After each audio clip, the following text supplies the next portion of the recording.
Bonsoir et bienvenue à tous dans le journal de l'économie. Ils n'ont pas vraiment le moral. Les industriels marocains abordent l'été avec pessimisme. C'est ce que révèle l'enquête de conjoncture de Banque El Maghrib. Un sondage d'opinion mené auprès de 400 entreprises, que ce soit dans les industries textiles et cuir ou électriques. L'activité est en berne. 45% des chefs d'entreprise interrogés évoquent une baisse de la production au mois de mai. Les affaires n'ont pas bien marché, mais les 3 prochains mois devraient connaître une évolution de la production et des ventes. Autre chiffre publié par le HCP, par le Haut Commissariat au Plan, l'indice des prix à la consommation. Le panier de la ménagère a coûté plus cher en mai. Les prix ont évolué vers la hausse. Leur indice a progressé durant le mois dernier de 0,2%, résultat d'une augmentation des prix des produits aussi bien alimentaires que non alimentaires. Pour ce qui est de la répartition géographique, les hausses les plus importantes ont été enregistrées à Meknès, Tanger et Rabat.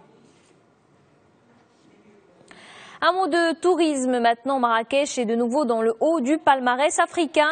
4 monuments figurent dans le nouveau classement de TripAdvisor. Parmi eux, la place mythique de Jemaa El Fna. Elle arrive en tête. Elle est considérée comme un endroit unique au monde. Une véritable ménagerie humaine, précise le site dans son descriptif. À la 3e marche du podium, on retrouve la Médersa de Ben Youssef, puis les souks de Marrakech. Le palais Behya occupe, lui, la 17e place. Et justement, parlant de tourisme, l'investissement dans le secteur va mal. C'est le constat dressé par l'Association nationale des investisseurs touristiques.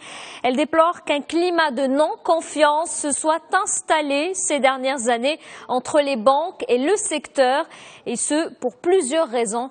Alison Fernandez nous en dit plus dans ce sujet. L'ANIT tire la sonnette d'alarme. Pour elle, le secteur du tourisme est en crise et la panne de l'investissement en est la preuve.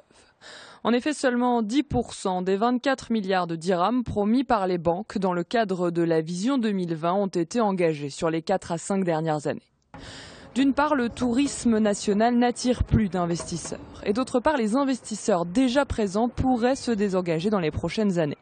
Ils ont en effet d'énormes difficultés à rentabiliser leurs fonds propres. Selon un sondage alarmant, 3/4 des investisseurs nationaux prévoient soit de se désengager, soit d'arrêter leur développement sur les 5 prochaines années. Autre obstacle, le déficit de confiance chez les banques. Elles placent désormais le tourisme dans la case des secteurs qui représentent le plus de risques. Et pour cause, les expériences vécues entre 2006 et 2010 ont été traumatisantes pour les bailleurs de fonds.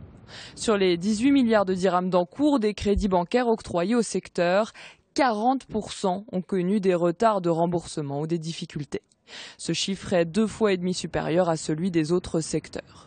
Une grosse partie de ces créances en souffrance sont liées à des projets hôteliers à Marrakech en mal de rentabilité. Ajoutez à cela les retards dans la réalisation du plan Azur. On comprend mieux l'extrême frilosité des banques et des investisseurs. La situation est donc critique dans un contexte marqué par des attentes énormes. Pour y remédier, l'ANIT préconise une sorte de plan Marshall pour l'investissement touristique. Pour elle, l'intervention de l'État est la seule voie de sortie. Elle invite les acteurs du secteur à s'inspirer des modèles espagnols et irlandais en mettant en place un fonds de restructuration.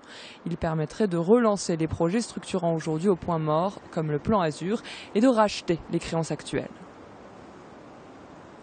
Et on continue de parler tourisme avec cette bonne nouvelle pour notre voisin espagnol. Le pays a accueilli plus de 22,5 millions de touristes au cours des 5 premiers mois de l'année. Par rapport à l'année dernière, le secteur du tourisme en Espagne a enregistré une hausse de 5% et sur le seul mois de mai, plus de 6,5 millions de touristes ont foulé le sol espagnol. Le nombre de visiteurs a particulièrement augmenté chez les touristes venant d'Allemagne, de la France et de la Grande-Bretagne. Et c'est la Catalogne qui a attiré le plus de visiteurs, suivi des îles Canaries et de l'Andalousie. Une bonne nouvelle pour la 4e économie de la zone euro. L'activité touristique génère d'importants revenus. Rappelons que le tourisme constitue un secteur clé de l'économie espagnole. Il contribue à hauteur de 11% au PIB.